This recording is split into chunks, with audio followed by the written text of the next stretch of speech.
Pookode veterinary കോളേജിലെ വിദ്യാർത്ഥി സിദ്ധാർത്ഥന്റെ ആത്മഹത്യയിൽ 6 പേർ കസ്റ്റഡിയിൽ. സിദ്ധാർത്ഥനെ മർദ്ദിച്ചവരെയാണ് കസ്റ്റഡിയിലെടുത്തത്.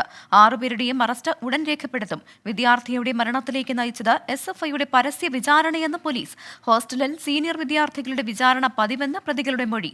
പരാതികൾ അവിടെ തന്നെ തീർപ്പാക്കുകയും ശിക്ഷ വിധിക്കുകയും ചെയ്യുമെന്ന് കസ്റ്റഡിയിലെടുത്ത വിദ്യാർത്ഥികൾ മൊഴി നൽകി. കേസിൽ 20-ലധികം പ്രതികൾ ഉണ്ടാകുമെന്നും പോലീസ് അറിയിച്ചിട്ടുണ്ട്. വിശദാംശങ്ങളുമായി അരുൺ പാറയ്ക്കൽ ചേരുന്നുണ്ട്. അരുൺ, അങ്ങനെ പ്രതിപട്ടിക ഇനിയും നീളാനുള്ള സാഹചര്യമാണല്ലോ ഉള്ളത്.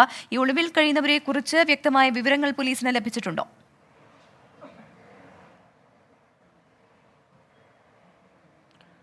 പ്രവിധ പ്രതിപട്ടിക ഇനിയും കൂടുതൽ പേരിലേക്ക് നീളും എന്നതിൻ്റെ സാധ്യതകളാണ് ഇപ്പോൾ പോലീസ് തുറന്നിരുന്നത്. അതുമാത്രമല്ല, ഇന്ന് രാവിലെ മുതൽ 6 പ്രതികളെയാണ് പോലീസ് കസ്റ്റഡിയിലെടുത്ത് ചോദ്യം ചെയ്തു വന്നിരുന്നത്. അവരുടെ മൊഴി പുറത്തു വന്നിരിക്കുന്നു എന്നതാണ്. SFIയുടെ പരസ്യ വിചാരണ ഈ ക്യാമ്പസിനുള്ളിൽ ഹോസ്റ്റലിൽ നടക്കുന്നുണ്ട്. അതാണ് ഈ സിദ്ധാർത്ഥിൻ്റെ മരണവുമായി ബന്ധപ്പെട്ടും നടന്നത്. 20-ലധികം പ്രതികളുണ്ടാകുമെന്നും പോലീസ് വ്യക്തമാക്കുന്നുണ്ട്. അതുമാത്രമല്ല, ഇത് SFIയുടെ ഒരു കോടതിയാണ്. ഈ ഹോസ്റ്റൽ എന്ന തരത്തിലാണ് ഈ പ്രതികൾ പോലീസിന് മൊഴി നൽകിയിരിക്കുന്നത്.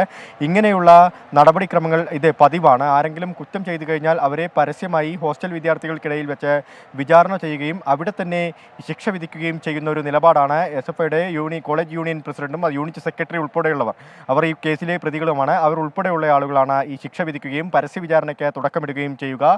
ഇതുതന്നെയാണ് സിദ്ധാർത്ഥിൻ്റെ കേസിലും സംഭവിച്ചത്. മാത്രമല്ല, ഇത് കോളേജ് അധികൃതരിലേക്ക് പരാതി എത്തുന്നതും അതുപോലെ തന്നെ പോലീസിലേക്ക് പരാതി എത്തുന്നതും SFI നേതാക്കൾ തന്നെ തടയുന്നതും ഒരു പതിവാണെന്നും ഈ പ്രതികൾ, അതായത് ഇന്നിപ്പോൾ അറസ്റ്റ് രേഖപ്പെടുത്താനിരിക്കുന്ന 6 പ്രതികൾ പോലീസിനെ മൊഴി നൽകിയിട്ടുണ്ട്.